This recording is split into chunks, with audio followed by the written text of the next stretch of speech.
নমস্কার, দেখছেন talk to Bangla. আমি অভিষেক রয়েছে আপনাদের সাথে। এই মুহূর্তে দেশের রাজনীতি কিন্তু বেশ খানিকটা টলমলো অবস্থায়, তার কারণ দিল্লিতে যে বিধানসভা ভোট হতে চলেছে সেই ক্ষেত্রে কিন্তু আজই ছিল একদম রীতিমতন শেষ, যে নির্বাচনে লড়াই করার রীতিমতন একটা যে প্রচার তার শেষ দিন, এবং সেই ক্ষেত্রে আমরা বারংবার যেটা লক্ষ্য করেছি প্রচারের সময়, সেটা কিন্তু কোথাও একটা অন্যরকম সমীকরণের গল্প বলছে। তার কারণ কংগ্রেস এবং কেজরিওয়াল তার যে পার্টি আপ, তারা কিন্তু গত 2024 সালে ভোট যখন লড়াই করেছিল, তারা ইন্ডি জোট বা INDIA জোট তাদের পক্ষ থেকে লড়াই করেছিল এবং এটা বিজেপি বিরোধী লড়াই তারা কিন্তু করেছিল। কিন্তু সেই ক্ষেত্রে আমরা দেখলাম যে 2025 সাল আসতে না আসতেই ফেব্রুয়ারি মাসের শুরুতেই সেই জোট কিন্তু ভেঙে গেল, এবং শুধু ভেঙে গেল তাই নয়, কেজরিওয়ালকে বিভিন্ন কংগ্রেস নেতারা তারা তো গালাগাল দিচ্ছিলেনই, ফার্জিওয়াল বলে ডাকছিলেন। তো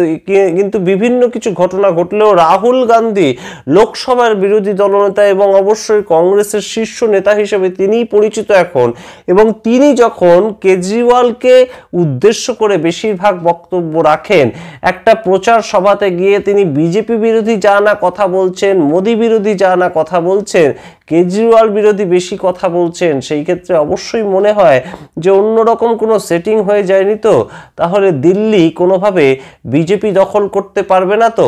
তার কারণ কংগ্রেস কি কোনোভাবে একটা ভোট যে কাটাকাটি রাজনীতি সেটাতে নেমেছে? আমরা আগেই জানতাম যে কংগ্রেস কিন্তু এবার যে রাজনীতিটা করছে, তারা বলছে যে প্রত্যেকটা রাজ্যের ক্ষেত্রে তাদের সমীকরণ আলাদা, কিন্তু ইন্ডি জোটের ক্ষেত্রে সমীকরণ আলাদা। কিন্তু এইভাবে দু নৌকোয় পা দিয়ে কতদূর তারা এগোতে পারবে সেটা নিয়ে কিন্তু আমাদের অবশ্যই সংশয় রয়েছে। তার কারণ কংগ্রেসের কিন্তু একক সংখ্যাগরিষ্ঠতায় যে কোনোভাবেই ইন্ডি জোটটা তৈরি হয়নি সেটা কিন্তু তারা জানে, এবং সেই ক্ষেত্রে পাঞ্জাব এবং দিল্লি এই দুটো রাজ্যকে কিন্তু রীতিমতন হাতের কবজায় রেখেছে আপ, এবং সেই জায়গা থেকে কেজরিওয়ালের দখলে এই দুটো রাজ্য, সেই দুটো রাজ্যে গভর্নমেন্ট চলছে তাদের, এবং সে জায়গা থেকেই কেজরিওয়ালকে বিধতে চাচ্ছেন না রাহুল গান্ধী পর্যন্ত। এমনকি যে লিকার স্ক্যাম যেটা নিয়ে বারংবার কেজরিওয়ালকে কিন্তু তলব করা হলো, তিনি জেল পাস করলেন এবং বিভিন্নভাবে কেজরিওয়াল পরবর্তীতে ছাড়াও পেলেন, জামিনে মুক্ত বর্তমানে, কিন্তু সেই কেজরিওয়ালকে বারংবার যেভাবে তিনি দলিত নেতা নেই এবং কেজরিওয়ালের সরকার কোনোভাবেই দলিতদের সরকার নয়, একদম তার পোস্টারকে সামনে রেখে জনসভা করছে, সেটা কিন্তু অবশ্যই এটা অন্য সমীকরণের কথা বলছে। কোথাও গিয়ে বিজেপিকে স্পেস ছেড়ে দিতে চাইছে কংগ্রেস এবং বিজেপি সরকার তৈরি করুক, তেমন কি একটা সেটিং কোনোভাবে হয়েছে বিজেপির সঙ্গে কংগ্রেসের?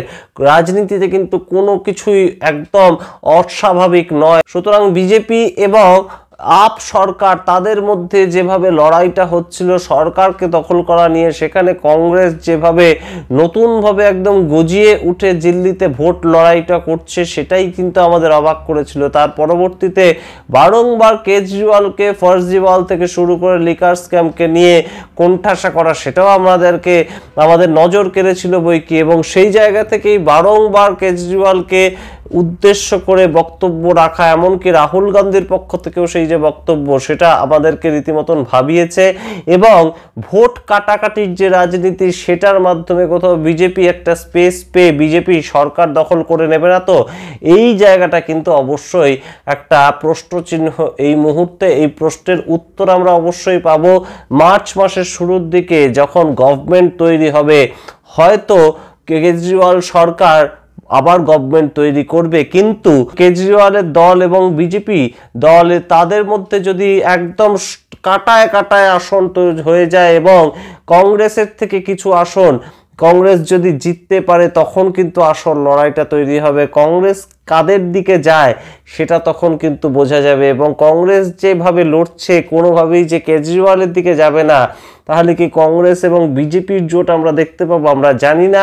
রাজনীতিতে কিছুই অসম্ভব নয়, সেই যে স্বতঃসিদ্ধ কথা, সেটা কিন্তু দিল্লির যে বিধানসভা ভোট সেটাকে কেন্দ্র করে আরও একবার বারংবার কিন্তু এই কথাটাই উঠে আসছে যে কেন কংগ্রেস এইভাবে পড়ি কি মরি করে কেজরিওয়ালকে সরাতে চাইছে দিল্লি থেকে। তারা জানে যে তারা কিন্তু কোনোভাবেই সরকার দখল করতে পারবে না।